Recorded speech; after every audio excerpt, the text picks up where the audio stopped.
حضرت عائشہ رضی اللہ تعالیٰ عنہ حضور علیہ الصلوۃ والسلام کی خدمت میں آئی اور کہا یا رسول اللہ آپ نے مجھے دعا سکھانے کا وعدہ فرمایا تھا. فرمایا ہاں تمہیں دعا سکھا دیتے ہیں، تم یہ دعا کیا کرو. اللہم انی اسألک من خیر ما سألک منہ نبیک محمد صلی اللہ علیہ وسلم وأعوذ بک من شر ما استعاذک منہ نبیک محمد صلی اللہ علیہ وسلم. عائشہ ٹھہرو، ہم تمہیں ایک دعا سکھاتے ہیں اور یہ دعا تمہیں کافی ہو جائے گی. پھر اللہ کے نبی صلی اللہ علیہ وسلم نے عائشہ کو ایک دعا سکھائی. کیا ہے؟ اے اللہ، آپ کے نبی حضرت محمد صلی اللہ علیہ وسلم نے آپ سے جتنی خیر کی چیزیں مانگی ہیں میں بھی مانگتی ہوں. اے اللہ، آپ سے آپ کے نبی محمد رسول اللہ نے جتنی خیر کی چیزیں مانگی ہیں میں بھی مانگتا ہوں.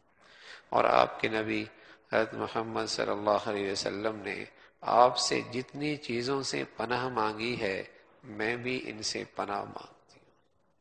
کیسی پیاری دعا ہے. اللہم انی اسألک من خیر ما سألک منہ نبیک محمد صلی اللہ علیہ وسلم ونعوذ بک من شر ما استعاذک منہ نبیک محمد صلی اللہ علیہ وسلم. اللہ کے حبیب سے بڑھ کر بھلائی کون مانگ سکتا ہے؟ اور اللہ کے نبی سے بہتر چیزوں سے پناہ کون مانگ سکتا ہے؟ تو ایسی پیاری دعا اللہ کے نبی صلی اللہ علیہ وسلم نے حضرت عائشہ رضی اللہ تعالیٰ عنہ کو سکھائی. بس دعا مکمل ہو گئی.